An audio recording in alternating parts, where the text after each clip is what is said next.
The spread of generations in our workplaces is growing. They do things differently.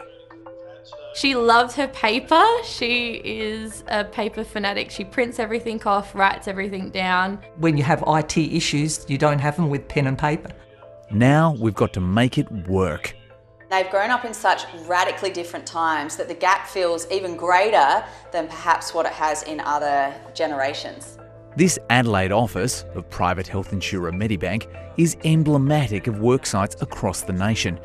4 generations now routinely working together. They've had to embrace change to deal with colleagues and bosses where the age disparity is measured in decades. Gabby Coronis has 3 daughters aged in their 40s and will soon turn 70. We were very appreciative of having a position, and we went above and beyond for our employer. Jess Close was born in the year 2000. A Gen Z or Zoomer, she's about to take Gabby's job. Gabby, she is so confident, the way she approaches people. Older generations have grown up with a more hierarchical kind of model. Younger generations are responding to collaborative models where they have a voice even from day one in the workplace. They're also demanding more flexibility. Hayden Harris is working from home because one of his children is sick. Over his career, he's had to change how he manages people. I was probably more than that old school, I make the decisions, this is the way it goes. To deal with the expectations of younger generations. You certainly do take on board the advice, the feedback that they give, and then make your decisions based on that rather than just, on your own thoughts. The definitions of different generations are contested, but tend to fall into broad categories based on birth years that span around 15 to 20 years. In the workforce today, you'll find baby boomers, Generation X, Gen Y, also called millennials, and then Generation Z, or the Zoomers.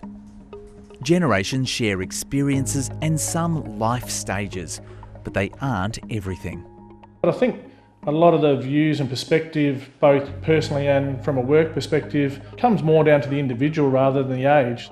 To be honest, Gabby is older than my mother. Older people bring experience and skill, and younger people can learn from that, but the reverse occurs as well. Listening to Gen Z and with their values and their mindset, it becomes really interesting. They do encourage you to switch jobs. They're like, you've got more potential and more opportunities out there. So that kind of changes my perspective and mindset. A shift towards a services and information-based economy is stretching careers longer. It's very challenging if you're a bricklayer or a carpenter to physically keep going at 65, whereas if you're a white-collar office worker, pulling out the laptop's no problem into your 60s.